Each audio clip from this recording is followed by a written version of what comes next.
And Clerk Kornecki, could you please call the roll? Trustee Solella? Here. Trustee Kazone? Here. Trustee Murphy? Here. Trustee Patrick? Here. Trustee Tucker? Here. Trustee Wagner? Here. President Bolthus? Here.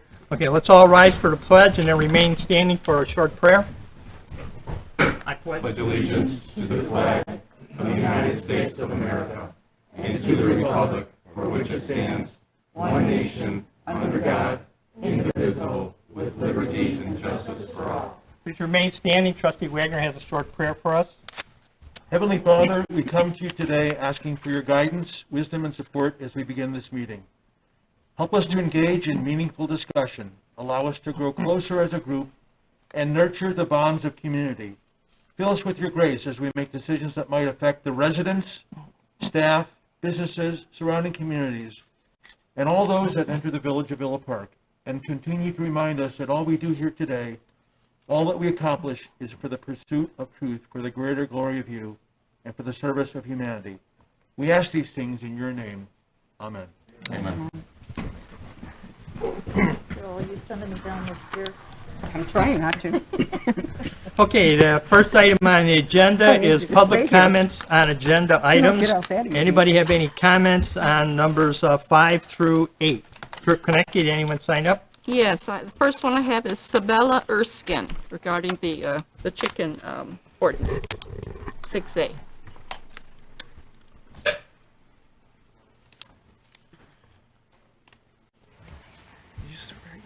Okay.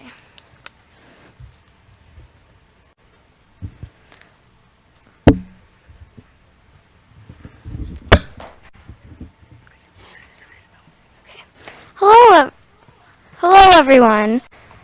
My name is Sabella and I am here to advocate for the owning of chickens here in Villa Park. Here are some of the reasons why more Villa Park residents should get the chance to own these wonderful birds. The process of raising chickens and watching how they interact with the environment is very educational. Taking care of the chickens teaches responsibilities because they rely on you. Chickens, just like any other pet, have been proven to lower stress, which means the citizens of Villa Park will be happier.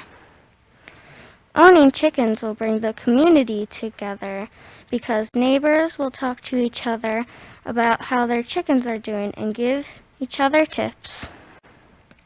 Chickens can replace some pesticides, which help the bee population since sometimes pesticides can kill bees. Chickens love to eat pests, insects, and weeds. They also help reduce food waste because you can feed them your food scraps. Since there's calcium in the eggshells, you can use them to help your garden grow. These are just some of the many positives of owning chickens, and I hope to get the chance to raise a few of my own very soon. Thank you all for listening. Thank you. Thank you. Very good. Appreciate it. Okay, yes, we have, the next one is Anton Demov. I'd just like to remind everyone that try to keep your remarks to 3 minutes. Hello. I just wanted to express appreciation that you guys are considering approving the permanent chicken program from what I read in the agenda earlier than you had anticipated. And I just had a couple points. One thing I wanted to talk about is that during the pandemic, I think it has become clear to almost everyone that a lot of people have started growing their own food and, you know, in their backyard. Having eggs from chickens is just one way to do that. And another point is that I was reading the proposal from the development committee, I believe, and it seemed like the proposal is to have 30 slots as the permanent program. To me, that seemed very low considering the number of households in Villa Park are about 8,000.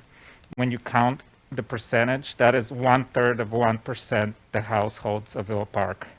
And we already have other restrictions, lot size and away from fence and all that. So it's not like everybody's going to get chickens. I feel like that's the fear behind it.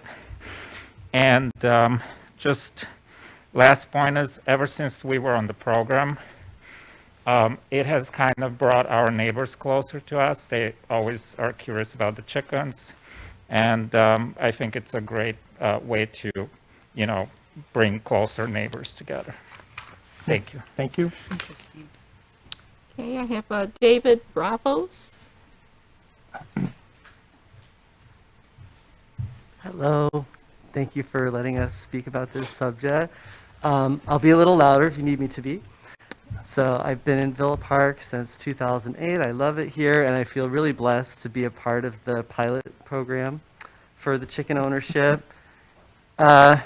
It might sound like hyperbole if I say it has changed my life, but it actually has. Like, they are now my primary source of animal protein, and the fact that I have like a relationship with, this creature that's like nurturing my household is really cool. And what Anton said, the idea that we would limit it to just 30 people, I'd hate to think that opportunity that has been so beneficial for me would be limited in such a way. And from what I understand in other programs with chicken programs, like limiting it to that small a number is kind of unusual. I don't know if I've seen it anywhere else. The other thing, I would just say that I'm an organizer for a nonprofit called Sustain DuPage, and we promote sustainability in DuPage County. And I know some people might feel like chickens in Villa Park is a step backwards, but through my organization, we attract a lot of young people, and really there's a growing interest in like the youngest generation in having a more responsible and positive relationship with the food that they eat. So they'll be looking for communities like Villa Park, if we can advocate in that way. So thank you. Okay, thank you, David. Okay, we've got next is Karen, and I'm not sure if that's Sown? Hello, everyone. Back September 2018, almost 2.5 years ago, I took over the program from Katie, who was about 9 months into it. And Katie no longer has chickens, unfortunately. They've moved on, I think, to different types of pets. But we still do have chickens. We are one of the 15 families in the chicken program. And I'm happy to answer any questions throughout the discussion process. Typically, I know that I'm unable to participate in the back and forth, but if you do have questions, I'd be happy to answer them. I just discovered less than 24 hours ago that we are on the agenda.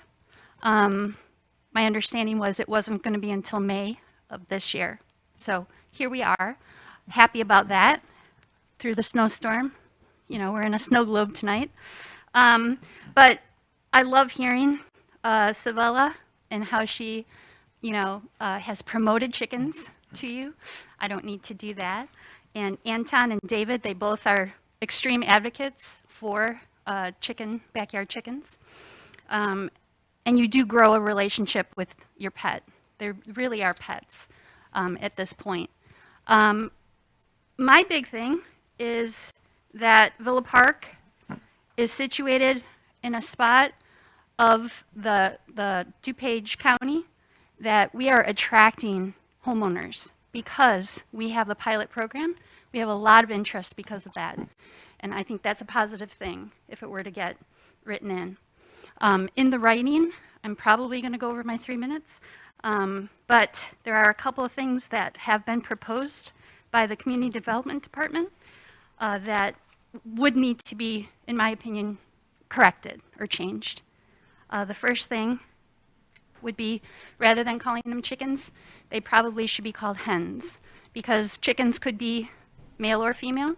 The hens will kind of designate that it's strictly the egg-laying chicken. Secondly, changing the square footage of the backyard. Right now it's at 7,500.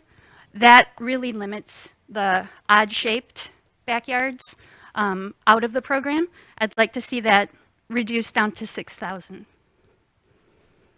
I would like to see the minimum stay at 2, because as we discussed in planning and zoning, that chickens need to have warmth in the winter, and they are pack kind of animals. They'll do better with more than just one. I would like to see the maximum change from 4 to 6. Very reasonable. When the pilot program was written by Patrick Grill, we discussed together these parameters of the pilot program, in that when it goes 4 in May, that we would have an opportunity as the people involved in the program, that we would be able to make changes to that. The outdoor area of 6 square feet per chicken, I would like to see that reduced to either 2 square feet or 4. 6 is unnecessary. And something that's not written in, that was discussed in the P&Z meeting, and it just, I think, got omitted, in error, was that we do not, as store-bought, what we have at home, we have store-bought coops, and those we don't need a building permit for. It would just be if you are erecting something yourself, that Patrick Grill thought that that was important to have a permit, building permit for, just the construction portion. The last thing I would like to see is the one-time fee of $25 that got changed to $50. I think $50 is too high. I think $25 is just fine. It's not excessive. And that there not be any additional fee or additional building inspections. Once you have chickens, it's up to you to keep them up. And if your neighbor or someone else is complaining, go ahead and pay that fine or something like that, for there not to be that restriction. In addition to the 30 residential, like others were saying, to either omit that or raise that. And that's it. Okay, thank Thank you, you. Karen. Okay, next I have Jack Kozar also on 6A. All right. So back in the 20s, as an incentive to buy a lot in Villa Park, they gave you either 20 apple trees or 200 chickens. I'm not suggesting that we give every new resident 200 chickens, but I would like to see that go from 4 to 6 as our maximum. I don't see that there's a reason that there should be a limit of 30. If everybody's abiding by the rules and complying, let there be chickens. Let there be chicken owners. The annual inspection, I think, is overly intrusive. One inspection, once you get set up and ready to go, and then if there are no complaints and you're in compliance, it's presumed year after year that you're still in compliance if there's no reason to believe otherwise.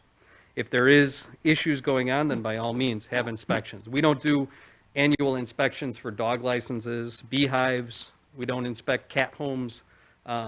Chicken shouldn't be any different once you get started in the program. I agree that a one-time fee of $25 is sufficient, and it shouldn't have to be an ongoing annual fee. So those would be my additions. Thank you. Okay, thank you, Jack.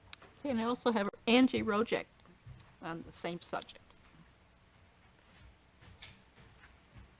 Hi, I'm here as the owner of Pioneer Garden, also as an advocate for chickens, mostly echoing what everyone else here said tonight. But I have a little bit of a unique perspective since we actually have people have been buying chicken food since Villa Park. Everybody got 200 chickens from Pioneer Garden. And what I will say of knowing a lot of chicken owners is that they do treat them as pets. They keep them clean. They love them. They're pets like a dog or a cat. And I will say with the year that we've had with the pandemic and owning a garden store, I can tell you without any hesitation that people are really looking to be more self-sufficient, and interested in growing their own food and providing their own food, and so this would be a huge benefit to that. And like someone else said too, about people looking for the town, I've had people comment on it when they come into the store, oh, we heard you have a pilot program, we're thinking about moving here, so it would definitely attract more people. Thank you. Okay, thank you, Angie. That's all. Anyone else have any comments? Okay. Seeing no more, we'll move on to our amendments to the agenda. Do any of the board members have any amendments to the agenda? Seeing none, we'll move on to the consent agenda, which is the bill listing for the weeks of January 18th, 2021 and January 25th of 2021 for a total of $1,740,838.61. And the minutes from the board meeting held on January 25th, 2021. Do we have a motion for the consent agenda? Trustee Tucker? I will make that motion. Trustee Kazone? I'll second it. Okay. Any questions? Seeing none, roll call vote. Trustee Patrick? Yes. Trustee Wagner? Yes. Trustee Silella? Yes. Trustee Murphy? Yes. Trustee Kazone? Yes. Trustee Tucker? Yes. President Boltus? Yes. Okay, that passes. We'll move on to 6A, which is first reading of an ordinance to be codified, the ordinance for the Village of Villa Park, DuPage County, Illinois, allowing the keeping of chickens within the village. Manager Keener. Thank you, Your Honor. The village enacted a 2-year pilot program that allowed the keeping of chickens on residential lots under certain restrictions. This pilot program is nearing its end. In response to public requests, staff recommends certain text amendments that, if approved, would allow the keeping of chickens subject to regulations within the Village of Villa Park. Thank you, Your Honor. Okay, thank you. This being just a first reading, so we don't need a motion. It's just for discussion purposes. Does any of the board members have any comments or questions? Yes, Trustee Wagner. Thank you, President Boltus. I appreciate all the remarks about the suggested changes to the ordinance. I'd like to see staff maybe do some research on this, and then hopefully they can include that in the ordinance. I'm not sure if it's appropriate for us to amend the ordinance now. What Nancy Rojek said, I also have heard that from someone who they were considering moving to Villa Park specifically because the Village of Lombard did not allow chickens and Villa Park did.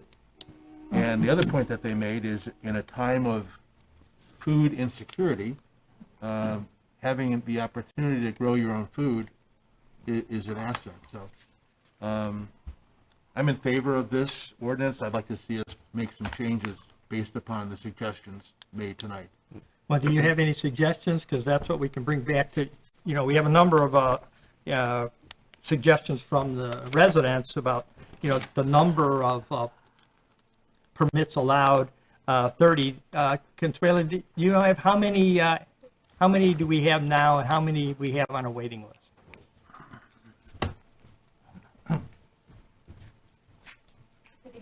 So the pilot program allows up to 15. We have 5 on the wait list. And the proposal is to increase that to 30 and make it a permanent code change. Yes, Trustee Wagner. Well, I think I'd like to see it, maybe us raise it up to 50, just to see if, as people learn about the program. So that's one suggestion.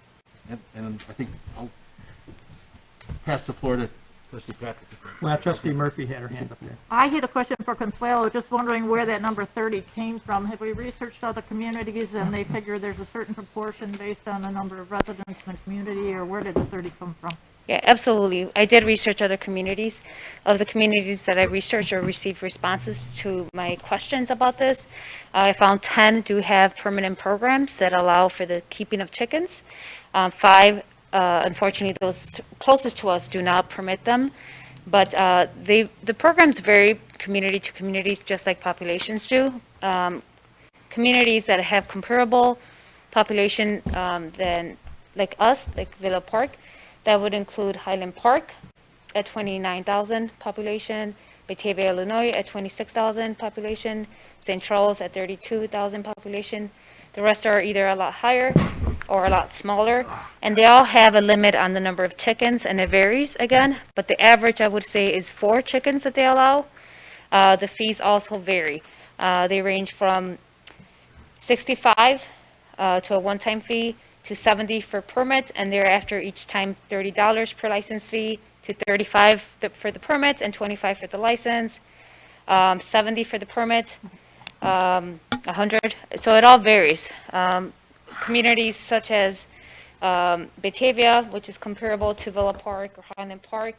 Again, the fees are going to depend on the income of the residents. I would say that that's an element that took into consideration. But yeah, the requirements all vary. But the limit of number of chickens, the average would say was 4.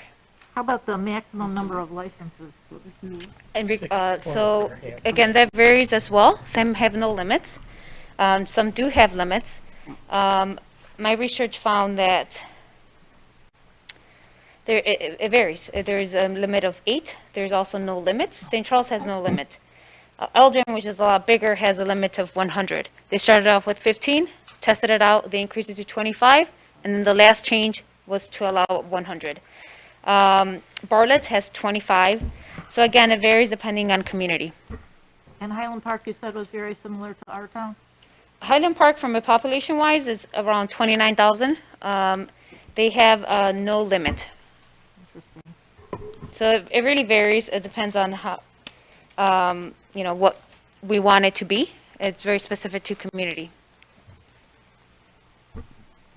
So I didn't hear, what was the permit fees? It varies. So some communities have a license and a permit fee that's required. For licenses, it goes anywhere from $25 to $30 to $65. And this is in addition to the permit fees, depending on the structure itself. What do they call a license fee for chickens?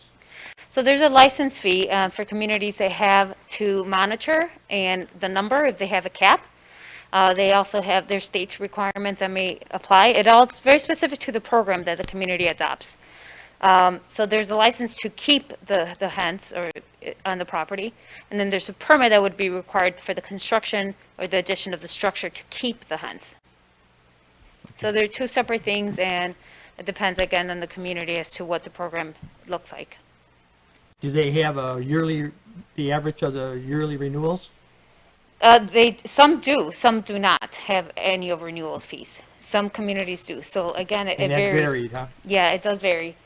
I'll pick on, let's see, Elgin. Their permit was $70, and then there was a license fee of $30. Bartlett, $35 for the permits and $25 for the license fee. Licenses are usually annual, as you well know. Licenses are usually annual, as you well know. Right. Anyone else? Trustee Kazone. So that license fee, so they have a permit fee at the beginning, and then there's a license fee every year? There would be 2. At the beginning would be a one-time permit fee for the actual structure to keep the hens, Okay, right? and then every year they have to pay the license fee? Yes.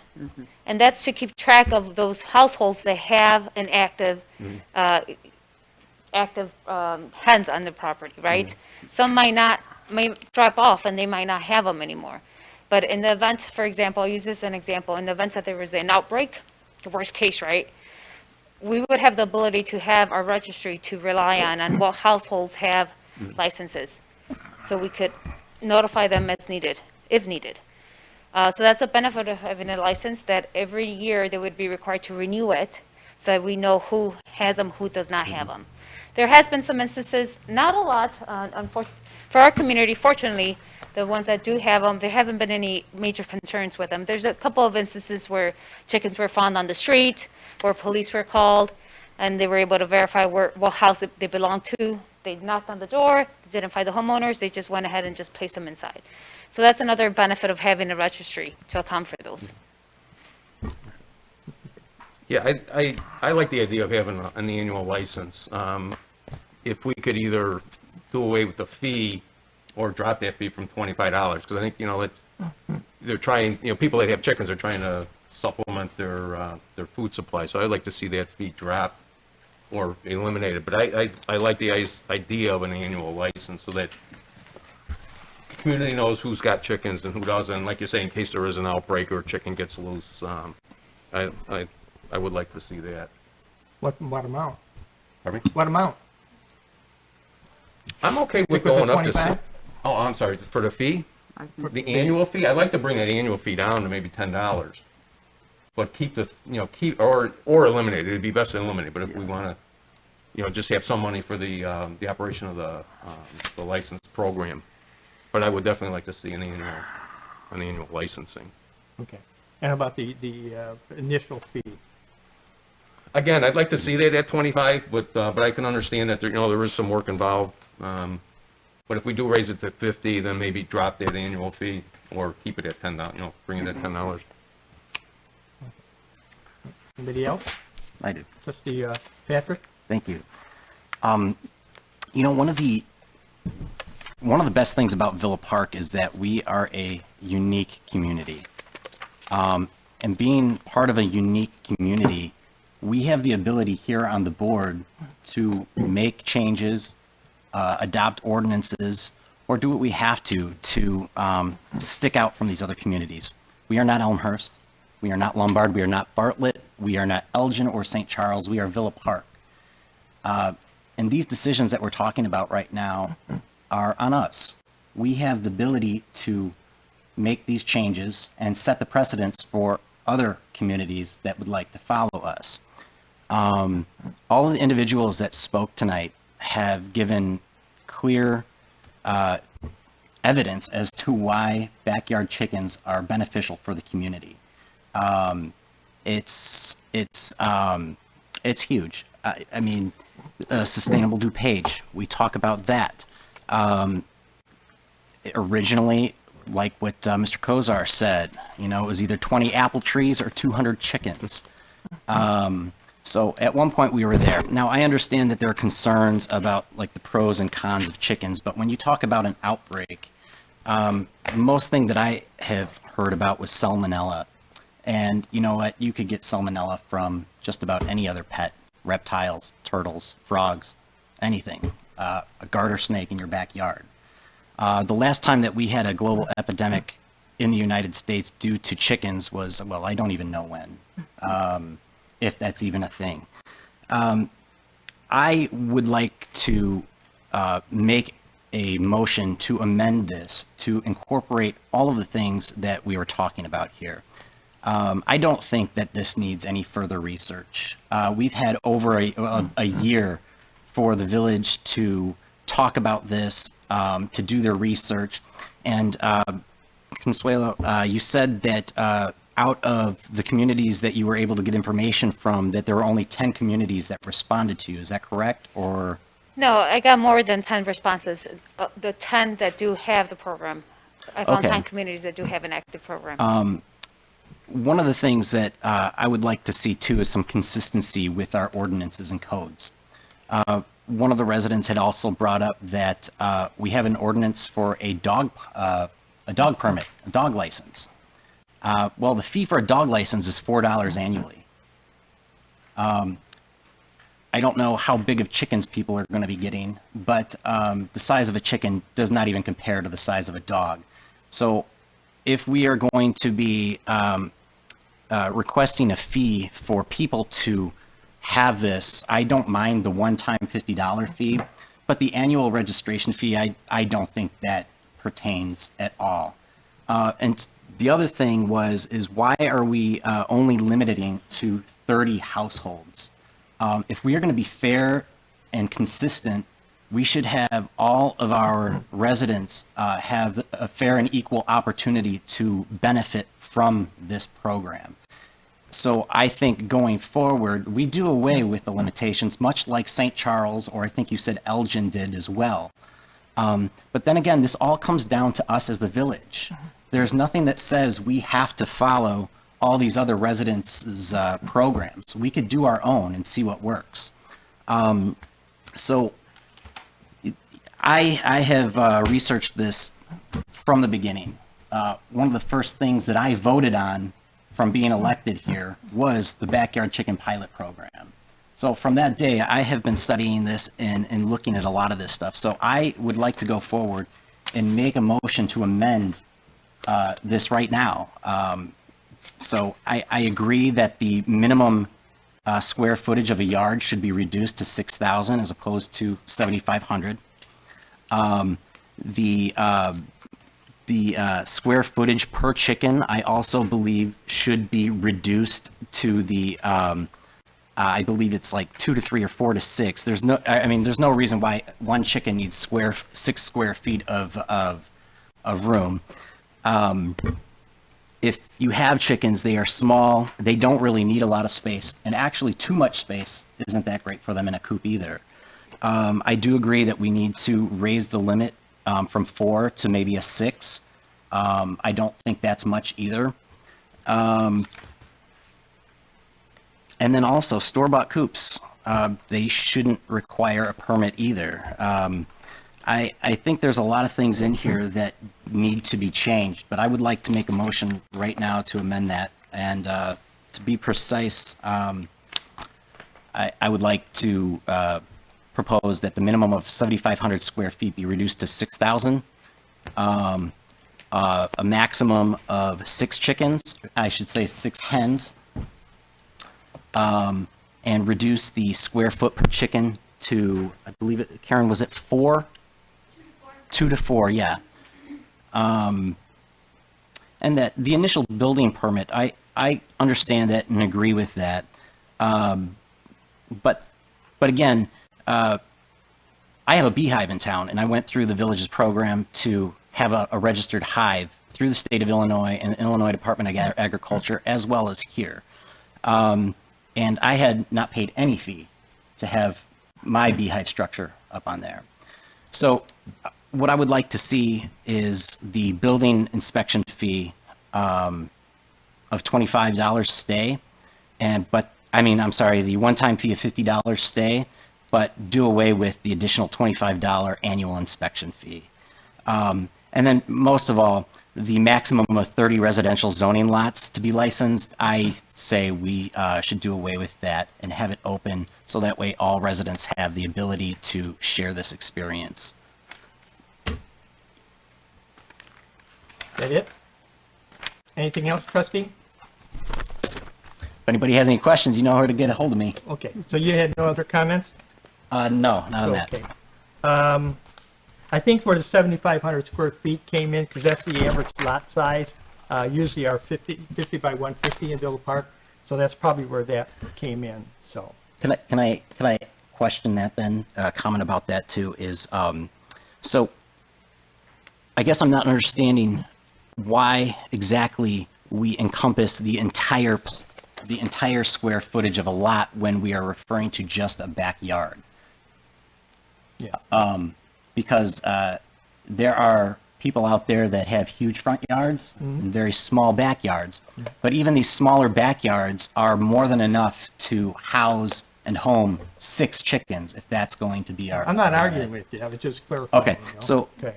that's what I'm asking then is, I mean, it really shouldn't matter as far as the square footage goes. Okay. Got it. I'd like to see that at 6,000. Okay, so you had no limits on the number of hens? No, I mean, no. number of permits. $50 for the first inspection fee. 2 to 4 square foot per bird, 6 birds, right? Hens. 6 birds, 6 hens. Yeah, okay.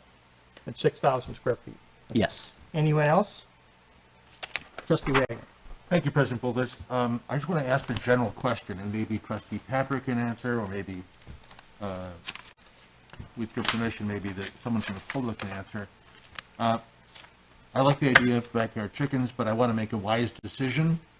I don't want to just go from permitting a pilot program to complete, and I don't think we're asking for this, but my question is there any organization, a national organization, since this has become such a popular thing nationwide, is there any organization that can give guidance on this type of thing to us? A resource that anyone is aware of? No? Okay. All right. I think there's just so many people across the country, across the world, that are using this backyard chicken pilot program, or not the pilot program, but backyard chickens. There's so many benefits to it that there really is no one organization. It's like I said originally, is that the position that we are in as a village, we're a unique position because we're a unique community and we have the ability to set the precedence of our own village. So, you know, we have plenty of people here from the pilot program that have given their testimony that it is beneficial. we have people that have done their homework, me included, and a lot of this stuff I think is just going to be not that big of a deal.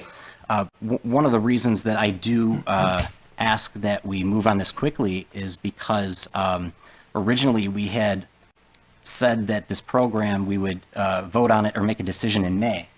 One of the reasons why I'm glad that we brought it up, though, is because in order to purchase your chickens or order them, now and March is the key times. And if we wait any longer, a lot of the people that are trying to join in on this program will miss out on that and have to wait another year and discourage them. But there are lots of people wanting to move to Villa Park just because of chickens. And people wanting to come to Villa Park, I don't see that as a bad thing.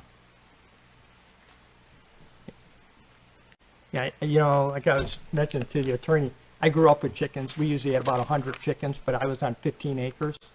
So, and this is when the chickens were ordered, and you'd go to the post office and pick up the eggs. I don't know if they still do it that way or not. So, yeah, we had a little incubator and stuff. So, I'm familiar with chickens. I don't have any problem myself with what Trustee Patrick mentioned. As far as the inspection fee, the $50 one time, that I'd be fine with that, but I would like to see maybe it's just for 5 years, because I think we should probably go back and make sure that they're being humanely taken care of and still following by the rules. So there has to be a renewal. That's what I'd recommend after, Not 3 years, but not an annual license fee? Not an annual, Oh. but within a certain time period. My question to the staff then would be, in the instance there was a complaint, what does the process look like, and what happens when a complaint is filed?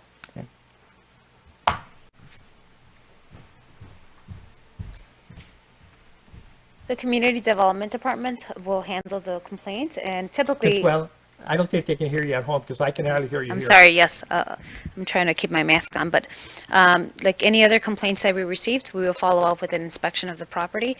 In this case, if there's regulations that they have to abide by, we would make sure that what is being conducting on the property complies with our current code. So my question then to you is,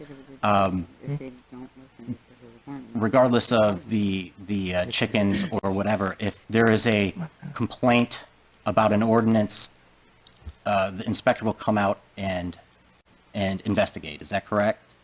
Like any other complaint, depending on what the complaint is, we would follow up on the complaint and act accordingly, whatever it is. I think in your letter you said that there were only 2 instances during this pilot program that had occurred that weren't really any big deal either. Is that correct? That I'm aware of. Since I've been here, I did reach out to other departments, and I received notice of 2 recent cases. So if we were to do away with the annual permit for the backyard chickens, why couldn't this just fall under like everything else, where it would go off of complaints from the residents and then have the village come out and inspect? We could definitely do that. The only difference I would say is that we're dealing with a live animal versus, say, a structure. Typically, our department handles complaints on, either physical building structures. When we're dealing with chickens, there's a live component of it, right? The instances that I referenced, the police department had recently with interaction with chickens, is that they escaped their coop and were on the street, and they had to gather them and find out whose house they belong to. They tried to contact the homeowner. They weren't there, so they ended up finding in the yard the appropriate house, and they installed it. So it all varies depending on what the situation is. Does that not also happen with stray dogs? There could be an animal control depending on the type of animal it is and where it is, and Well, there's... because I mean, not to interrupt, but on our social media page for our police department, they post found dogs all the time. So the only thing I would add to that, you could, there's different scenarios, and I can't speak to what scenario we might encounter or we may not. It's definitely the board's purview to determine what they want to do with this program. My recommendation is based on my research and best practices for communities comparable to our size. That's definitely something that you have the right to amend if you'd like to. But this is just some thoughts based on my recommendation, based on my research that I did. Thank you. Anyone else? Trustee Tucker. I'd like to know what's involved in that initial fee. What exactly do you do on the initial fee for $50? So we physically inspect the property to make sure that the regulations that are in the code are adhered to. What's before you tonight is a number of things, right? Going from a temporary pilot program to a permanent codified program that's in the code. That would be a permanent thing. You wouldn't have to revisit this topic unless there's a code update in the future, right? I want to know, I mean, if we're talking about doing it, what is the actual fee covering for that $50? I want to know what you have to do for that $50 fee. Yeah, so it would be the construction of where they're being kept, Okay. making sure that they comply with setback regulations that we are proposing. So that's a physical inspection of the structure, that it meets setback requirements. Trustee Patrick, I think when I started here, regarding the Bs, it was something similar to that. It was making sure that what was being constructed and installed on the property complies with what is in the code. So that's part of the initial one. It's the overall review of the structure itself and the number of chickens and making sure it complies. The annual reinspection fee, it would not be the same in terms of the length of or the extent of the inspection. Anyone else? I'm not done yet. Oh, okay. Excuse me. That was just one question. I don't see a need for the $50 fee. I think the 25 is just fine for doing that. And the renewal fee that you're talking about, I don't see why we just can't have a record of them renewing how many chickens they have or if that's changed. I don't see we need to have our staff go out there and check on these, because the neighbors are already doing that. I mean, we've got regulations, how far away they have to be from fence lines, what they have to do in place. I don't see a purpose to, yes, I understand letting us know the renewal amount of, you know, they still have chickens or they don't have chickens, so that we know if somebody does it. I'd like to make the limit to 50 residents, as standing here, that we allow 50 houses. Change to hens from chickens, definitely. That's what we're saying. I don't have any problems with the 60 feet and 4 feet, square feet per chicken, because I agree with you, they don't need that much space for 6 feet. 6 chickens sounds like a better deal than 2 to 4. It just doesn't, I mean, a maximum of 6 chickens isn't a lot to do that, so 6 chickens max is good. The minimum of 2 is good on that standpoint. I want to know, the other thing is the buildings, the structures, do they not have to send in, like they do for planning and zoning, what their thing looks like, a picture of it? I mean, on the initial thing, you're looking at the structure. Do they have to have a permit to build something and added to this? Isn't that part of the code? I mean, we're telling them they're going to make a chicken coop, I guess, a chicken coop. They have to look at a certain way, a certain space and whatever. Why do they need a permit for that? That's part of the So it's typically inspection. that's typically a freestanding structure, like a shed would be, right? You would need a permit for that. There would be setback regulations, height regulations that we would be reviewing. So that would require building permits if we're talking about a structure. So you're requiring a building permit for the chicken coop, but if you have a dog house in the property, we don't have a building permit for a dog house.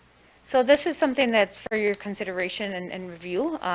This is just a recommendation that's before you tonight. You have the ability to amend what's before you as you see fit. It's not anything that what is being proposed has to be adopted, by no means. I think the discussion here tonight brings up some good valid points for you to consider. This is the first reading, so this is definitely something that you could seek to comment on specific changes you would like to see. I mean, that initial fee, they're checking the structure itself. I mean, if it's not up to code, obviously, on the initial fee, I don't, then they would have to need something fixed before you gave it to them. It's not, you know. So I'm questioning needing a building permit for a chicken coop. I mean, you're gonna already check it when you go out to make sure the structure is right for the chickens, how many chickens they have, if they're in code, I mean, if it's 10 feet away from this fence or whatever. And a lot of people buy fabric made anyway. They're not building it, they're buying a chicken coop from a store or a place. So it's already has to be up to state code for them to sell them. So I have a question on why they would need a building permit for a chicken coop. I mean, I think that should be just in the part of that fee, that initial fee, showing them going there, that they're up to standards. Well, trustee, if you want to have that stricken, we'll make a note and we'll go through these recommendations and we'll see what we all can agree on to put in the ordinance. So, Yeah, I would like to stricken the building permit. I mean, it's a structure that they have to have for chickens already. So why are we requiring them to have a building permit? It's not like it's a. I got it. I'll write it down. Okay. Anybody else? Trustee Murphy? Yes, on that same note, my suggestion would be no building permit for store-bought cages. So if they're building their own, then there are specifics that have to be met associated with building it. But if it's something that came from a store and it's for chickens, then they will be checking it when they go out to make sure it meets fence requirements or all of the other requirements that are proposed. My other thought, we've had discussion of debating the one-time fee anywhere from $25 to $50. I would meet in the middle at 35 on that one and just say, you know, it's a compromise. At a one-time fee or? The one-time fee, Okay. I would say 35. If there's a debate and discussion between 25 and 50, I'd compromise in the middle. Okay. I would agree with Trustee Tucker on the maximum number of licenses. I'd like to see some number on there, or just have that line entirely stricken if we can. If we have to put documentation in there, I'm fine increasing it higher than 30, but I hate to make it unlimited, so whatever we think the appropriate number would be, we can always go back and revisit it. 50 is fine with me. So you don't have any preference on the number of license? Is that what I heard? I don't have a preference, but I prefer not to leave it totally unlimited. So you have a preference? I have a preference, I don't have a number. So if we have 15 people now, 5 on the list, that's 20. 50 is a pretty good grow. I don't mind it being 75, but I hate to have it completely unlimited. Okay. All right. At least right now. Anyone else? Any additions? Okay, we could probably take these, let's rewrite this one at a time, okay? Let's start with the number of permits. We have 75, we have 50, we have unlimited, we have 30. So the question is, what does the board want with the number of permits? What can we compromise on? Trustee Patrick? You're unlimited. I am unlimited, and the reason being is because we should be fair and consistent to all residents. Okay. All residents should be able to benefit from this and have the opportunity to do this.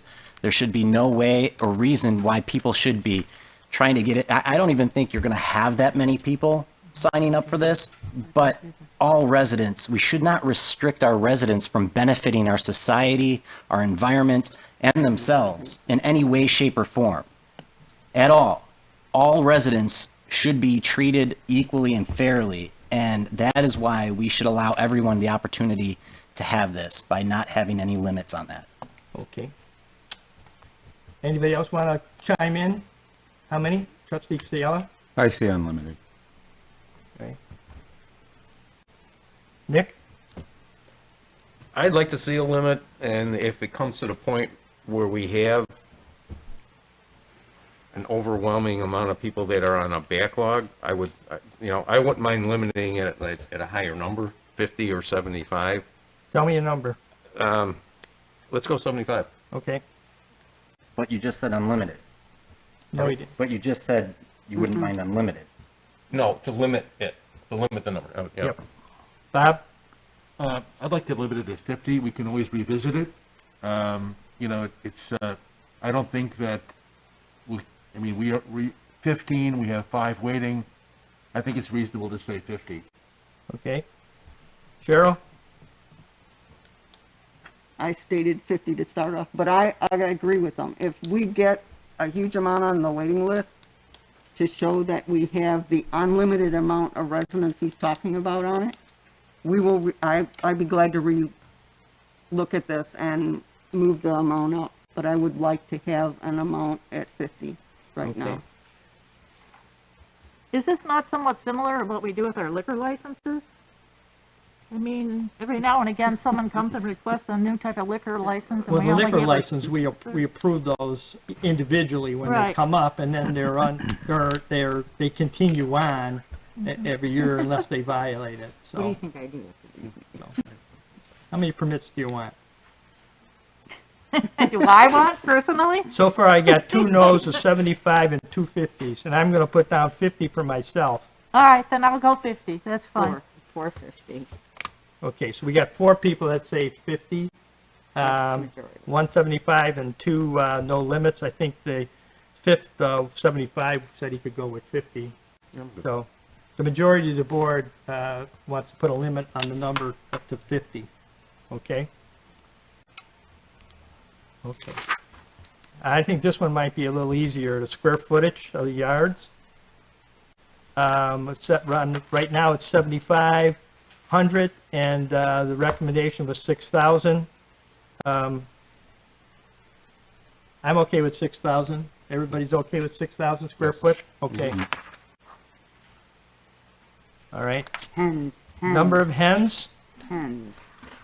I'm okay with 6 hens. That's hardly any. So, Yeah, 6? I'm good with 6. 6, anybody yeah. else? 6? Okay. Okay, we got 6 hens. The square foot per hen, I'm not an expert. We always had them in a big cage. They all ran around together.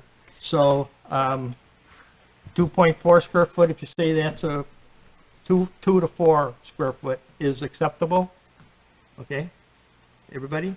Well, the ordinance Per says a chicken. minimum, so we, That's true. Where's it at? Which one? What item? letter C. C. Outdoor area, minimum of 6, and they wanted to lower the minimum Right. to 2 or 4. I'm okay, whatever, you guys are 4? the chicken experts, so is 4 good? Okay, 4 square foot. Anybody okay? Anybody okay with that? Is that per chicken? Per hen, That's my chicken.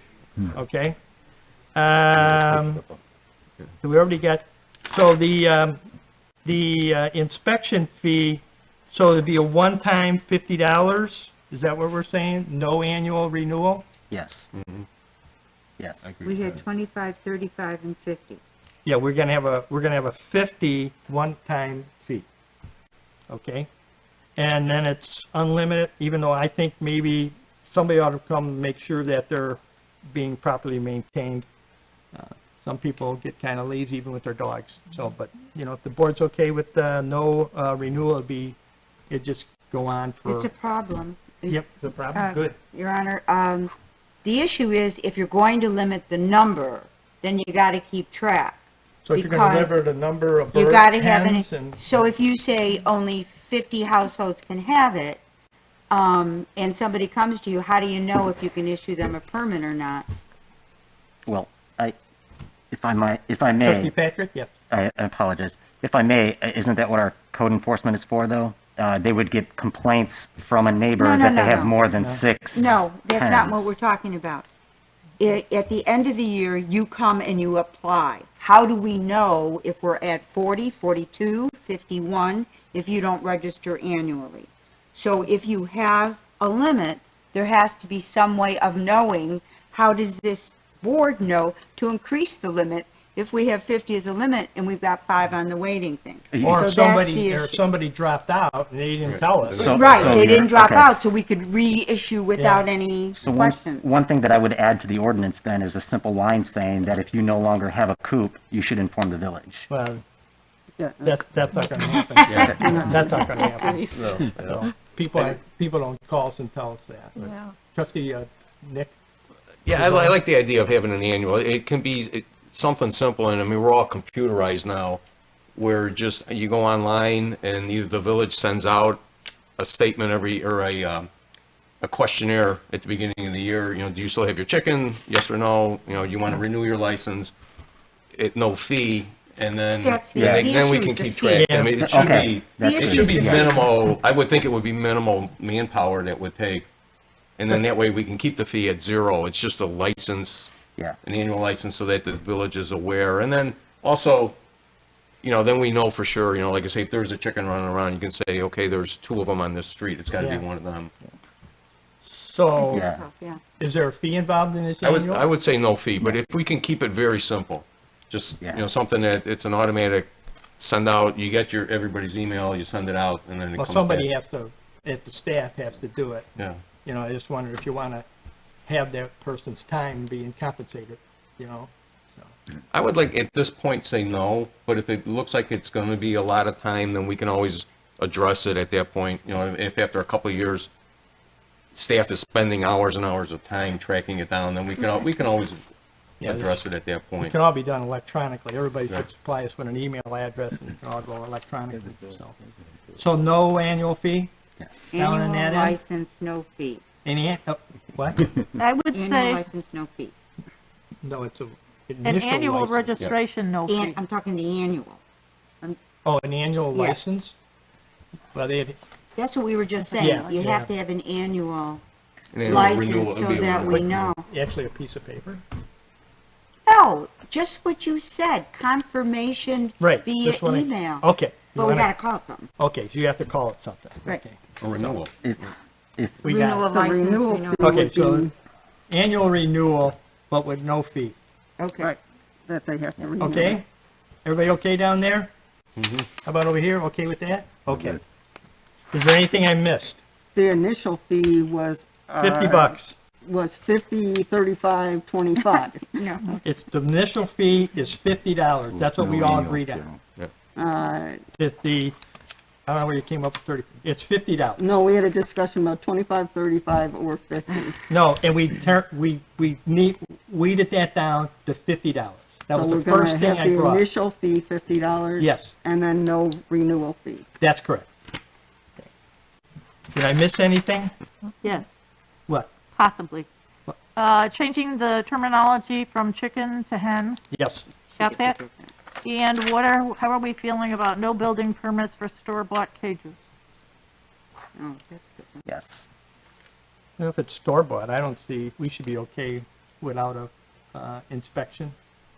So, I would say no inspection for a store-bought, Well, isn't the inspection, the chicken coop part of the inspection, the initial inspection? yeah, we're gonna make sure it's store-bought.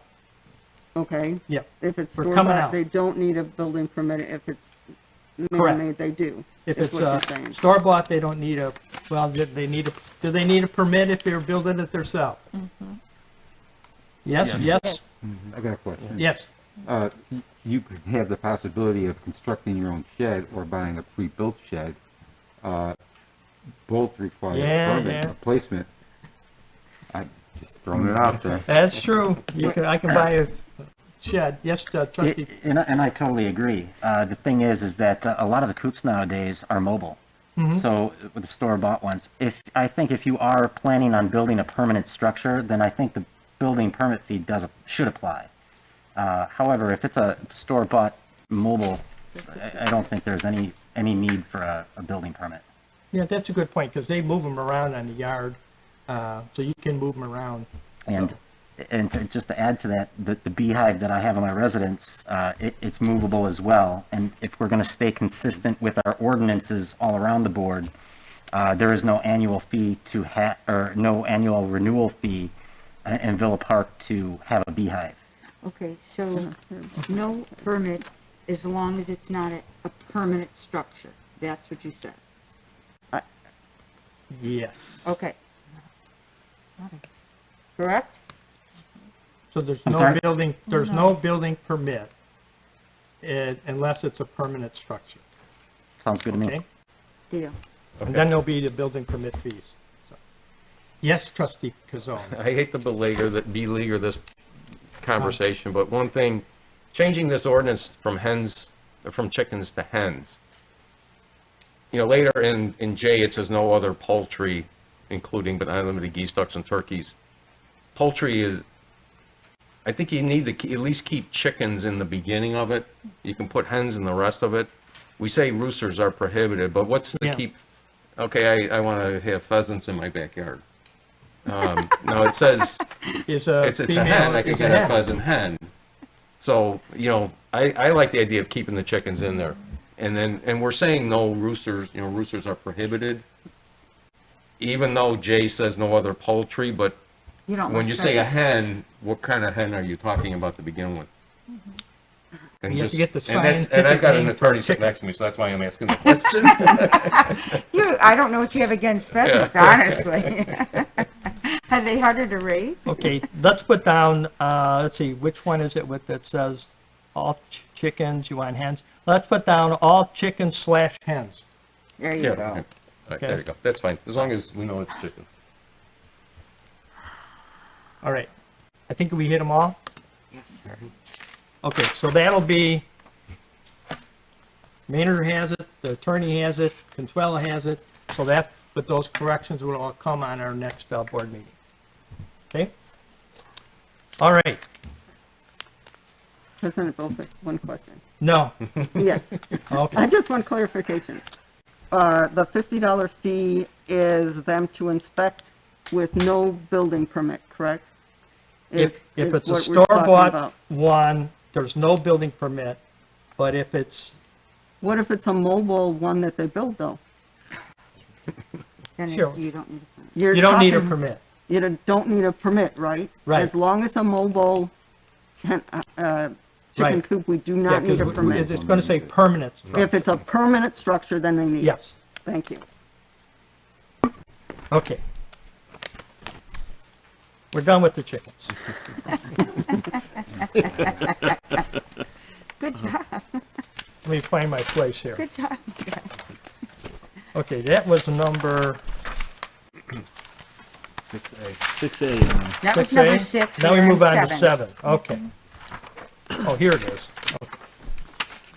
Okay, number 7 is an ordinance of the Village of Villa Park, DuPage County, Illinois, establishing temporary executive powers pursuant to Chapter 8, Article 3, Section 8-301 to 308 of the Villa Park Municipal Code, and 65 ILCS 5/11-1-6 of the Illinois Municipal Code, and 20 ILCS 3305-11 of the Illinois Emergency Management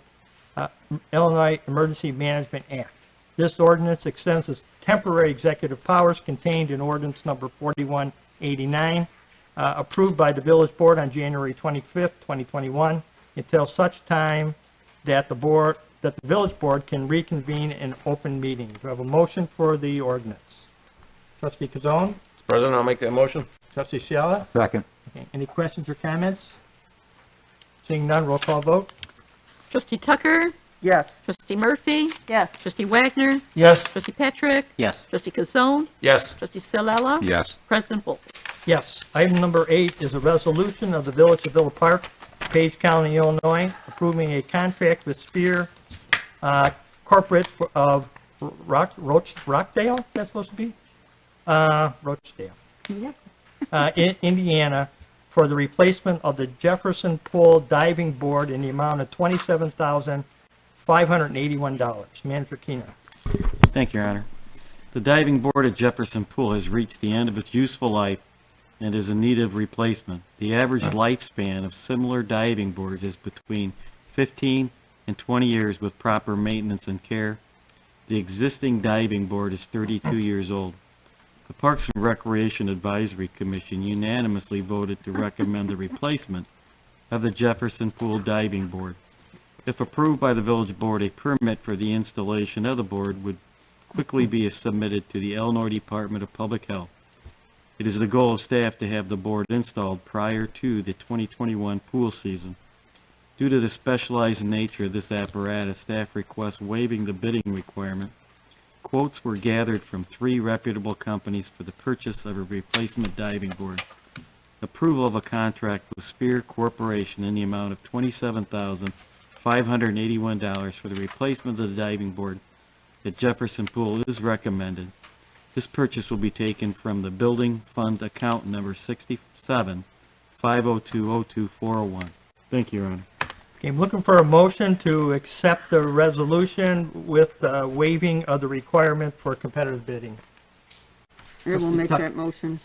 Okay, do I have a second? I'll Trustee second. Cielo? Okay, so the motion is to approve the purchase of the board, waiving the requirement for competitive bidding. Okay, any questions or comments? Trustee Patrick? I've got a quick question. I don't know too much about the amenities for pools, but $27,000 for a diving board, is that standard? And why would we be waiving the bidding requirement for that? Well, we've got in our packet some of the bids that we received, the 3 bids, and that was the lowest quote that we received out of the 3. As you know, this one for $27,851. The other one, next one was for $29,835, and the third one was for $48,800. So it looks like it's a competitive price, even though the one is way high. And the reason why we're sort of moving along, because we have to get this on order and get the permits and get it installed, hopefully by the time to get water in the pool. Okay. Trustee Wagner. Yes, my question is, I think the memo said that the average life of a diving board is, I don't know, 10 to 15 years. In the event that we, God forbid, have to close Jefferson and maybe transition to a pool or recreation center, what is the likelihood that this could be reused? I mean, at least, I realize a lot of the cost here is the core cutting, the stand, but what's the possibility of reusing the diving board? Yeah, I had that same question. So, you figure if that pool has a short life expectancy too, I would assume I assume it can be easily moved. But Director Gola, I'm sure you have the answer for that. Evening, everyone. Good to see everybody live instead of on Zoom. Yes, we can.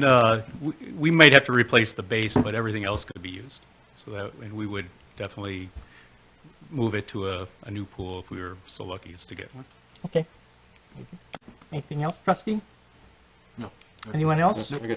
Oh, over here, Trustee Kazone. 2 quick questions. I can see that, the 2 bids were pretty close, but the third one is, way out of line. Do you know why? We don't, and it's surprising because we worked with Schafke's in the past. I think they did our diving blocks, and they replaced those, so they were the lowest on that one. So a lot of times, if they're busy, they'll shoot a high bid, and if you want to take it, then they'll find time to do it. And now I'm going to ask you in your crystal ball. Have you heard anything as far as IDPH and opening pools by Memorial Day? Yeah, we the DuPage Swim and Dive Conference, all the park districts and rec departments, we meet occasionally, so that's going to be put together.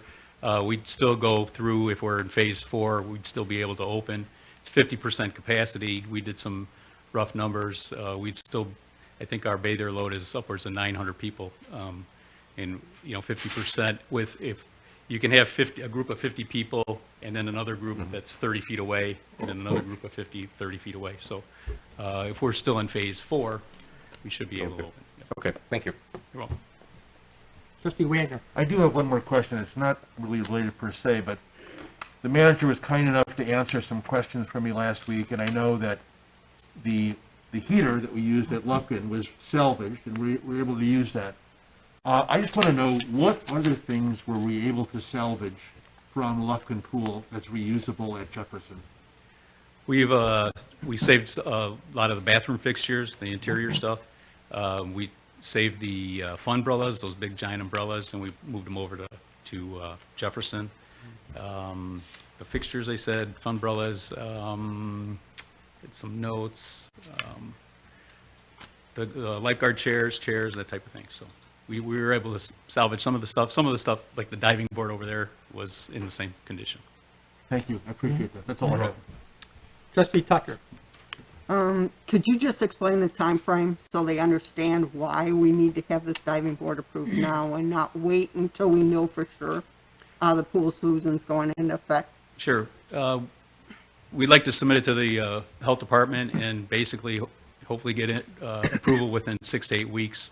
Order the equipment. They have to review the engineered drawings and approve that. And once they approve it, then it's good to go. So if it's even if it's 6 to 8 weeks on their approval, that's 2 months. That's mid-April, and we open end of May.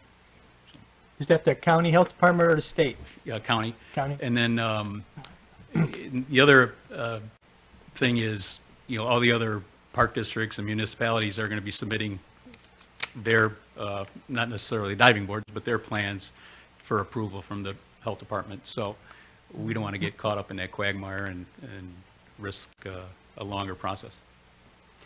The other question I have to ask is, I noticed the company that we're going with has a traveling expense. All the rest of them didn't. Is that because of the distance they're far away that they decided to throw that in? Because the other two are fairly local. I noticed that bid had a... Is that common? That if you get a farther out company that they throw in a travel expense?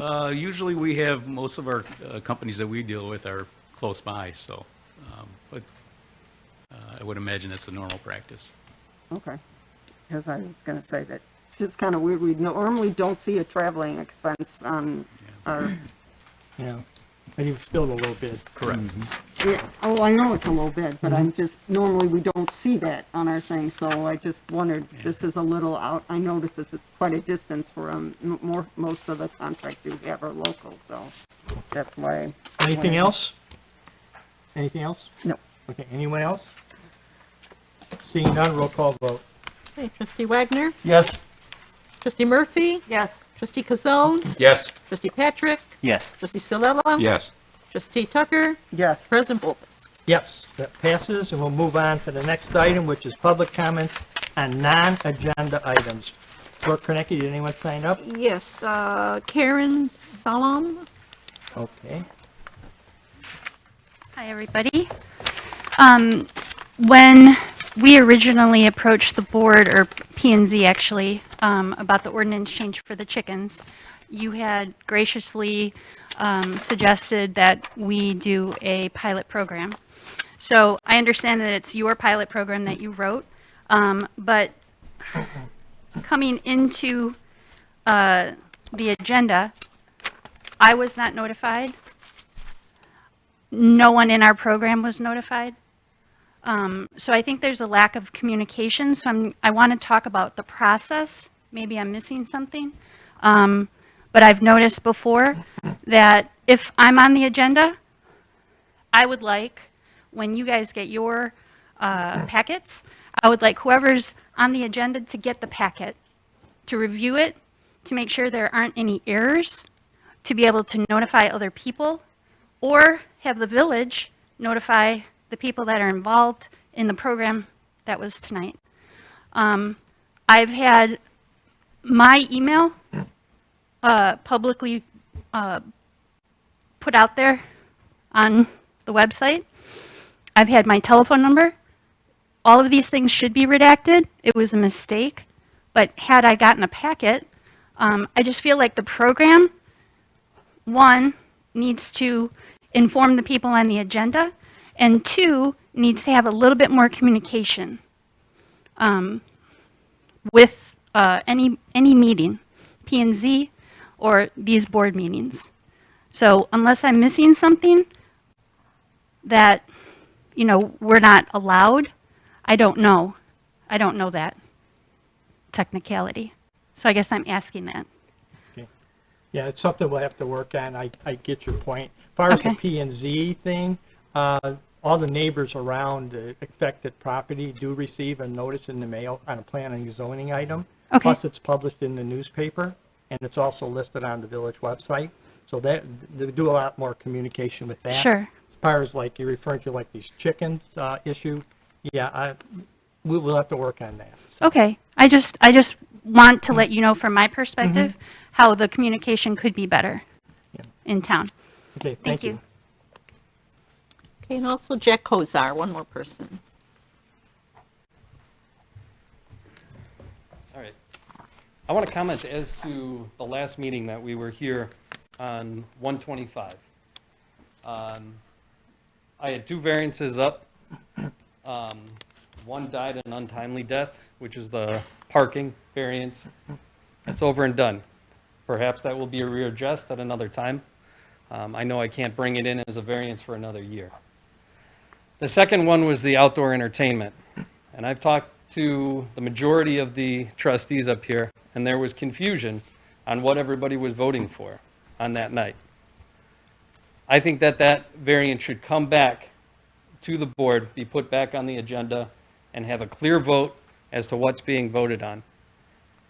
My understanding, and several of the other trustees understood, that it was going to be for 15 months, generally unrestricted, but complying with the other village confines that are there.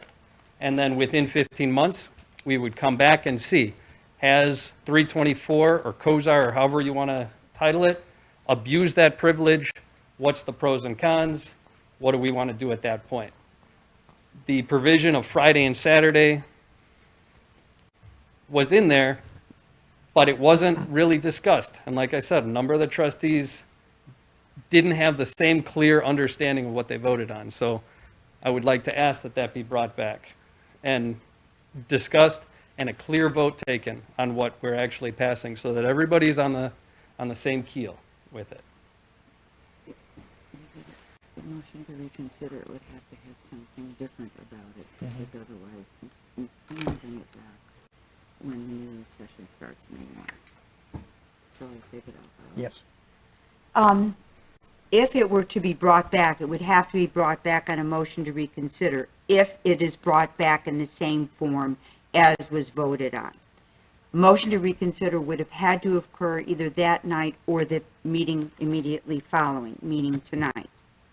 When you said it can't be brought back for a year, that's, the bad news is, it's usually 2 years every time the board changes people. However, this year, it's less than a year. It could be brought back May 1. So if their proposal is an amendment to what was passed, that can be brought back, because that's not reconsideration of what was presented and voted on. If it is the same thing, we'd have to wait till May 1. So to be clear, from a procedural standpoint, it would be my motion to reconsider? that No, would no, have no, to come I'm in? talking about, it would be a motion to reconsider, and it would had to have been made by someone on the prevailing side. That is, someone that then voted no. And that would have had to have been done either at the last meeting or tonight. So somebody who, we're just talking about outdoor entertainment, and I believe that everybody voted in the affirmative for it being passed. The question being, some just weren't aware that they were voting for a restriction on Friday and Saturday. They would have to bring it up as a motion to reconsider. But they And- would have to do that tonight. Correct. So any trustee here, on their own volition, could present a motion. That motion could be seconded, and a To vote could be reconsider. taken. To reconsider. It's too late now. However, it has to be done by law, either at the same meeting or the very next meeting. So because this is public, non-agenda comments, we've missed that? You've missed it. Actually, I would like to step in and make a motion then. No. If I could. Let her explain that to you again. It would be out of order because the agenda is published in all items. Anything you vote on has to be on the agenda. If I may, I am one of those trustees that I believe Jack is talking about. because the motion was made essentially verbally by our village attorney on the Zoom meeting, I was under the assumption that the Friday and Saturday was not part of that, and that is why I made that motion. Oh, yeah, well, that's what it was in writing, and I'm not arguing with But you. verbally, the village president made that acceptance from you. I never verbally said anything. The motion that was presented had Friday and Saturday in.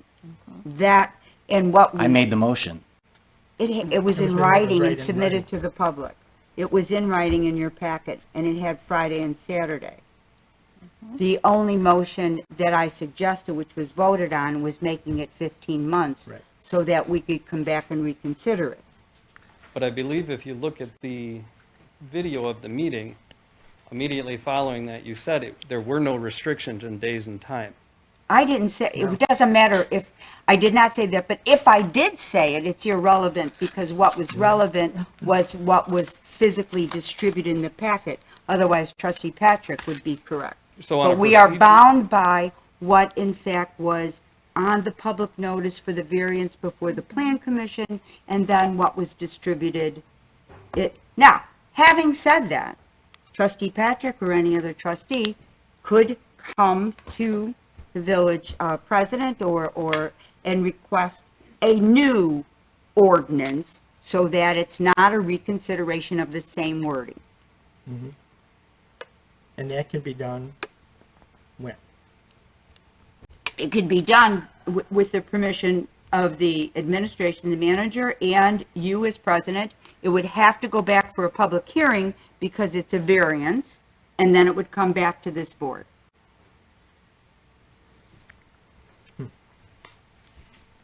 The alternative is it could be reconsidered with the beginning of a new session, which means every 2 years when we have a reseating of members of the board after election or re-election. Which would be May. May. This So, year. to clarify, we have three alternatives. One is that it could have been brought on a motion to reconsider, however, based on a technicality, because the meeting is officially... It's not a technicality, it is a rule of law. A rule, but because the meeting is now at the non-agenda item comment period, that meeting has now lapsed. And we are barred from the first motion to reconsider. Yeah. The law is you cannot vote on anything unless it's on the agenda. So every time you turn, and you're running for a trustee, you're going to hate all this stuff. You can't vote on anything. You can discuss anything, but you can't vote anything on unless it's a written item on the vote item on the agenda. Okay. The second alternative that you posed was that any trustee, upon the permission of the president, could bring a new request to be on the agenda for the next meeting. No, it would be a new variance, a new ordinance. It would have to go to P&Z because it's a variance for a public hearing, and then come back here. To continue the whole process, start to finish, as we did before. Or it can be requested to be put on the agenda as it was when you have a new session, which is May 1st. So May 11th. I lied, May 11th. Yeah. Essentially, it could be reconsidered come May 11th. Yes. In its current format, directly to the board. Okay. Yes, because you cannot bring the same matter for the same vote on the same issue within the same session of Congress or governing body. So that we consider, because every 3 years we have new elections, that that's a new session. Okay, understood. Thank you for that edification. It gets very confusing. It is very confusing, and I'm I'm the messenger. Sure. Okay. Thank you. The other thing that I would like to address from that meeting is certain accusations that were made directly against me. In the last meeting, there were certain accusations. They were untrue. Some of them were untrue, disingenuous, and outright lies. 66 times, one of the board members directed comments to me using you and your. I requested an opportunity to respond, and I was denied that opportunity. It was not the right procedure. It wasn't right for me, and it wasn't right for any citizen of Villa Park. I was accused of not doing what I originally set out to do with regard to 324 East Central, fuel and creme. What is fair is to set the record straight. I was accused of originally not wanting to serve alcohol. Yet, if my accuser cared to read the transcript on April 12th P&Z 2018 meeting, they would have seen that I had spoke of serving beer and wine over 5 times, and there was discussion with the members of P&Z with regard to beer and wine. Moreover, Karen and I met with each of the trustees individually who were trustees at that time, including my accuser, prior to the April 12, 2018 P&Z meeting, and specifically discussed an alcohol liquor license. In this conversation, what my accuser refuses to remember is that they stated that they do not support any new liquor license because there were too many in Villa Park already. Additionally, my accuser spoke 2 times about gaming and gambling that were not part of our original plan. It still isn't. We don't have it. But merely speaking of gaming means that I would have a liquor license. You can't have gaming without a liquor license. It doesn't make sense to accuse me of not ever contemplating a liquor license when I spoke about it 5 times in the meeting, met with my accuser and discussed it, and it runs in tandem with a gaming license. The accusation that I never contemplated a liquor license not only is disingenuous, it's an outright lie. The job of a trustee is to come up with reasonable solutions, not to target one person or target a business. If my accuser cared to read the 4/12/2018 transcript, they would find that what we set out to do is what we're doing. I never submitted a business plan. It was not a PUD. In that meeting, I answered direct questions to the best that I could in that moment. And let's look to what I said and how I referred to things. I said on page 7, that's the idea. This is the vision for the property, page 8. We're thinking right now, page 9. That would probably be the extent of our music, page 16. The site be developed generally as shown, page 24. Our thinking is, our current business plan, but what we're thinking now, the thinking is, that's what I was thinking with this. Was our thinking behind it? Our thinking. Hasn't 2020 taught us something about being flexible and our ability to respond to change?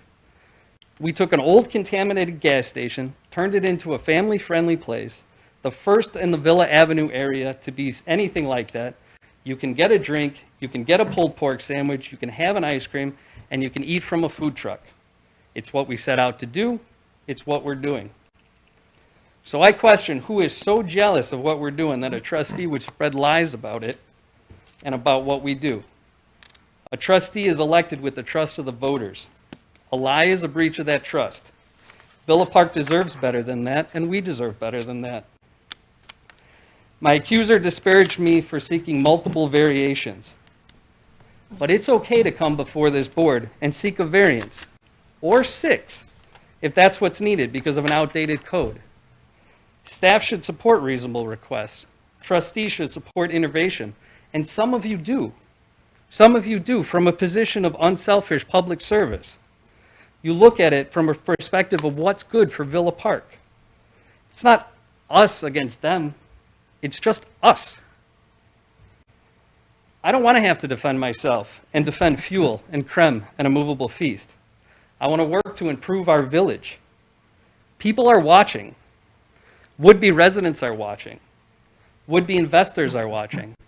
After that last meeting, I was contacted by a reporter from the Daily Herald. The reporter recognized the mistreatment, and maybe you have read the article from January 29th. How many others saw this too? And what is it that you want them to see and believe about Villa Park?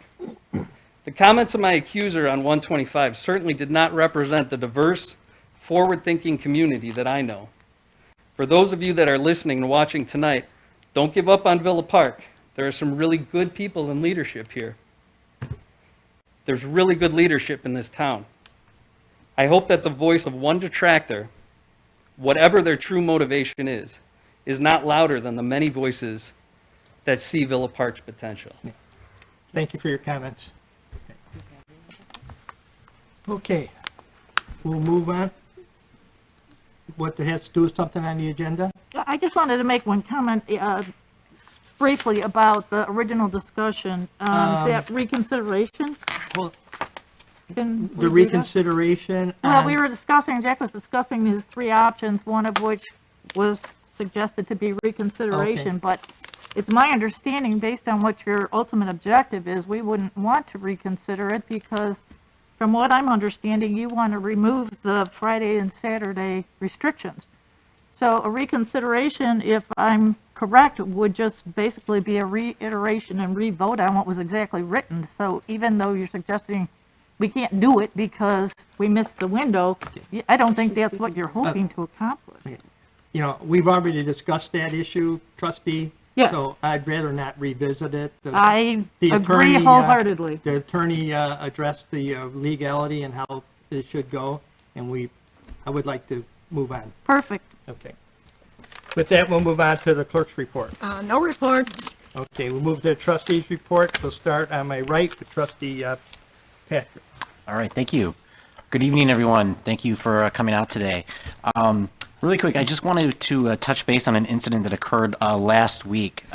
We had a fire in town, and one of our first responders that arrived on scene was a police officer and noticed that the closest fire hydrant had not been shoveled from snow, making it a little bit difficult for the fire department to get access to it. But if it wasn't for the quick thinking of the officer, the first one on scene with the shovel to actually shovel out that fire hydrant, made it a whole lot easier for our firefighters to do their job over there.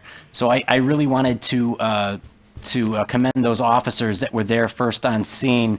I don't know if I have all of their names, but I do know John Doyle, our CSO, Officer Campos, Officer Elizabeth Gonzalez, and then also Supervisor Todd Kubish were there. And I'm not sure exactly which officer it was that was first on scene that decided to recognize that that was a potential issue. But kudos to them for being able to think fast and shovel out that hydrant for our fire department. Which brings me to my next point is our Villa Park Citizens Corp, our very own Al Stash.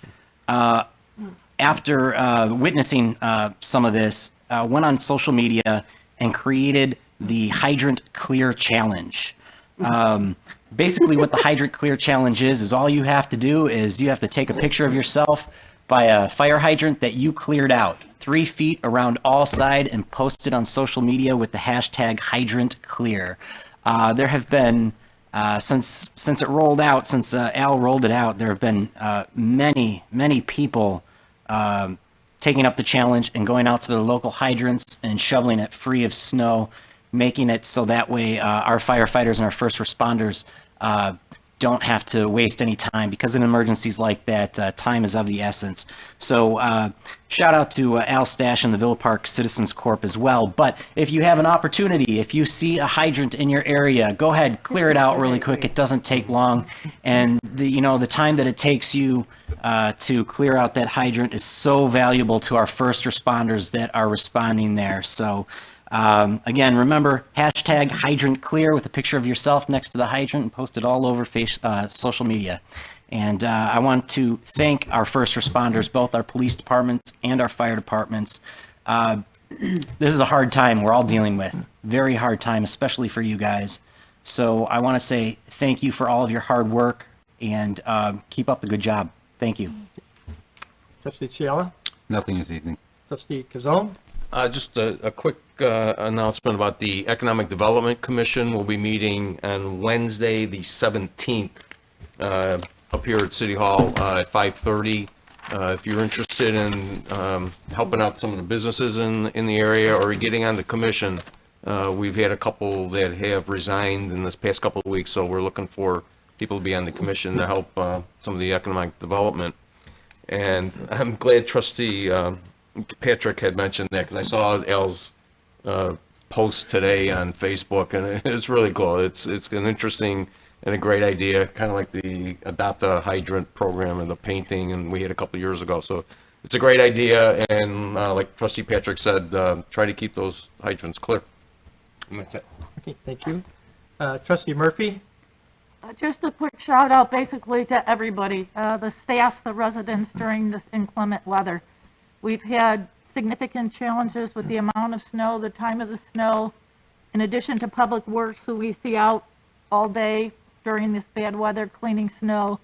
There are many, if not all, of our staff and residents behind the scenes working feverishly, first responders, parks and recs, and our residents out cleaning the streets, and as Trustee Patrick said, the fire hydrants. So I don't want to miss anybody with this shout out. Just hang in there. I know they're forecasting inclement weather for the next couple days. We're all going to work through it and get through it, and hopefully it'll melt and be spring before you know it. Thank you. Thank you. Trustee Tucker? Yes, I just want to remind everybody, there is a Park and Rec advisory meeting tomorrow night at 7 at Iowa School. I also seen the last comment by Fuel and Cream by Jack. I understand his difficulty. I was not accusing him of anything, but I do want the residents to make a judgment of their own. That thing from Planning and Zoning on April 12th of 2018 is a 130-page thing that the trustees had to read here. That's a lot for you to read, so I wouldn't waste, I wouldn't want you to have to do that, because I know your time's very important. So as Jack has pointed out, I would recommend you read pages 6 through 16 and 49 to 56. You can kind of read that through. If you have time, by all means, read the whole 130 pages so you can understand what variances came up front, up on the board, so you can get a kind of a clear idea of what we were voting on and what we weren't, for him. I just recommend you make a decision on your own on how you take this, because it seems to be a big issue that's going on, and obviously the outdoor entertainment is going to come back up, so it is on that agenda. I would like all the residents to be informed on what's coming across here, and maybe get a better understanding on the variance for parking that we had decided on and why we decided the way we did.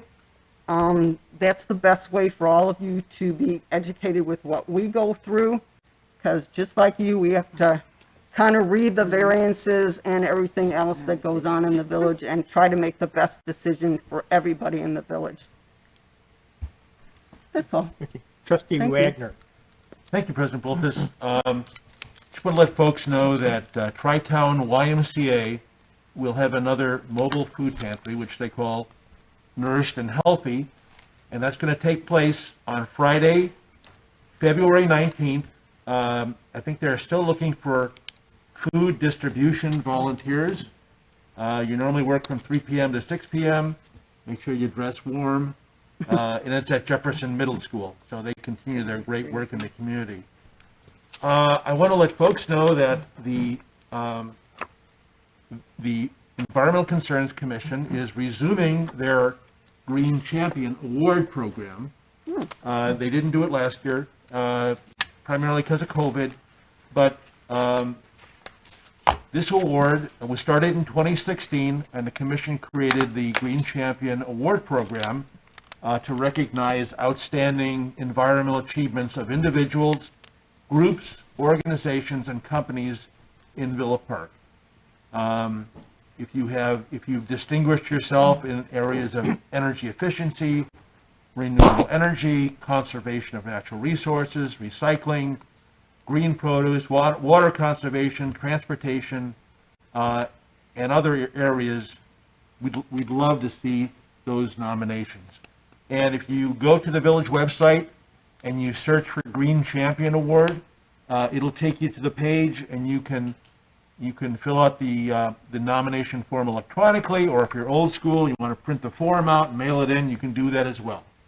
And the deadline for those to be in is March 15th. And so that the commission can review them at their March meeting. And we are hoping, with the cooperation of the village president, that the commission would like to present the award at the April 26th meeting.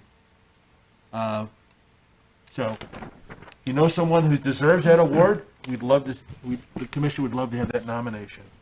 Would like to just announce that the Scout Troop 199 is having an annual spaghetti dinner. And as I'm reading this, I just realized it's a drive-through event. And this will be held at St. A's, and it's from 12 p.m. to 6:30 p.m. And in the past, it's a delicious dinner. If you don't want to, make dinner on Valentine's Day, I'd encourage you to help the Scouts out. I also want to mention that talked to the chair of the Village Pride Commission, the Environmental Concerns Commission, and got the blessing of you, President Bolthus, and Manager Keener to schedule a spring sweep for May 15th of this year. And that's contingent upon where we are with the pandemic. So just want to put the word out to people. Hopefully we will be able to start planning that event, and hopefully our trend will stay in the right direction. So I also want to compliment Al Stash and Trustee Patrick for mentioning that. Over the weekend, I happened to pass by a beautifully decorated fire hydrant that was so neatly cleared away. It was incredible. This is and I want to recognize them. It's the Rossline family on Maple Ave, on East Maple. They did a really nice job, and their fire hydrant is decorated with hearts, which I thought was really appropriate. So, and that's all I have. Appreciate it. Thank you. What date was that clean sweep? Excuse me. May 15th. Okay. May 15th, thank you. I have just one thing too. I want to thank all the staff members for all the work they did with these recent snowstorms. I didn't have any trouble with the big storm we had getting out of my driveway, and had trouble shoveling the end of the driveway. But getting out and being able to drive without any difficulty, I really appreciate it, and I'm sure all the other residents do too. So, it's always nice to see that people do shovel their hydrants, and I don't have one in front of my house, but my neighbor lady did a nice job on her hydrant, so I really appreciate that. So everybody to do that. So, like Trustee Pantry said, seconds count. And you're shoveling out that hydrant, you're doing it for yourself too, in case you have a fire. So any time that you could make things go a little faster in case there's an emergency, that's really helpful. A couple other things. I just wanted to give you a little COVID DuPage County Health Department information. I know we're all in phase 1B and 1A, and we all get a little frustrated when we try to get a vaccination because we can't find a place or we can't get through. Talking with the health department today, they just said, you got to remember, they knew at the very beginning that this Group 1B was going to take 12 weeks to get everybody vaccinated, and it's only been 2. And so it's just newly rolled out, but one of the big problems they're having is getting vaccine. They can vaccinate right now 44,000 a week. That's what they have the capacity for. But unfortunately, their average they get is 13,000 a week, and recently they've only been getting 10,000 a week. So it's kind of hard to do vaccinations if you're not actually getting the vaccine. So they're just as frustrated as the rest of us are. But the good part is, though, our positivity rate in Villa Park and in DuPage County is going down. Went down again today. DuPage County alone, the positivity rate is 4.6%. It's a little higher when you look at the whole region, but that is encouraging. But they, hate to say it, they are somewhat concerned with this new UK variant that is starting to show up. It's very prevalent right now in Florida, and so far in the whole state of Illinois with that new variant, the UK variant, there's only 17 cases in the whole state. But they're afraid that come March, we might see more of that variant come into our area. So there's a lot of places that are able to give vaccines. They have 96 approved locations, including, that's the drugstores and medical centers and that. But there's no way that they have enough vaccine with only getting 10,000 a week to supply all those locations. So it's really kind of slowing it down. So, and they're not getting a whole lot. They're very frustrated with the state of Illinois because they're not getting good information from the state Illinois Department of Public Health. So, but the other positive thing, DuPage County leads the metropolitan area of the number of percentage of population that has been vaccinated. So we're number one on that, but still we've got a long way to go. So patience is it, and but they want us to make sure that we stress to our residents, you still have to keep wearing the mask, you still have to keep washing your hands, and you still have to maintain your distance. No matter, even if we get more people vaccinated, but even though you've been vaccinated, you still have to follow those protocols. That's the only way we're going to keep these numbers down so we can open up a little more every day. So with that, we'll move on to the manager's report. I see he's got some from him right there. So Thank you, Your Honor. So board and folks in the audience and folks at home, I think everyone realizes we have a portal vortex going on. Very, very extreme temperatures. And throughout the village, we've been experiencing some water pipes that are frozen. So during this time, the water pipes could be more susceptible to freezing this time of year when the air temperature outside is below freezing for more than a few days. To avoid frozen pipes, you should make sure your basement is heated where the water meter and water pipes are located. Also, if you can, insulate water pipes which are against outside walls. Make sure all windows or cracks which allow cold outside air are sealed. It is also recommended to allow a continuous small trickle from your faucet to keep the pipes from freezing. The cost of water is less than repairs and damage from a pipe burst. So obviously it's taking place, otherwise I wouldn't be reading a news release. So please stay safe and healthy if you're shoveling snow. Some of the snow we've received lately has been very heavy. Don't take any chances. If you do need some help shoveling snow, please reach out to the village, and it's a possibility that we could have some folks from the high school come and help you with your driveway if you're having a difficult time. But you just have to let us know. Thank you, Your Honor. I'd like to add on to your pipe freezing report there. One of the other things you can do if your sink or is on the outside wall, maybe at night when you go to bed, open the cabinet doors so that the heat can keep getting in there. I got that from the guy on the radio, and I've been doing it for years. So, but that's another good thing you can do. So, okay, with that, that's the end of the manager's report, and we'll move on to executive session, and that's pursuant to the general provisions of the Open Meeting Act. It's 5 ILCS 120/2C1 personnel matters, C2 collective bargaining matters, C5 purchase and lease of property, C6 sale and lease of property, C11 pending litigation, and C21 discussion on closed session minutes. Do I have a motion for executive session? Trustee Kazone? Mr. President, I'll make that motion. Have a second? I'll second the Trustee motion. Wagner, we need a roll call vote on that. Okay, trustee Salella, Yes. trustee Tucker, Yes. Trustee Patrick? Yes. Trustee Murphy? Yes. Trustee Kazone? Yes. Trustee Wagner? Yes. President Volpes? Yes. With that, we'll be going into executive session. We will not be coming back. We'll adjourn right from there.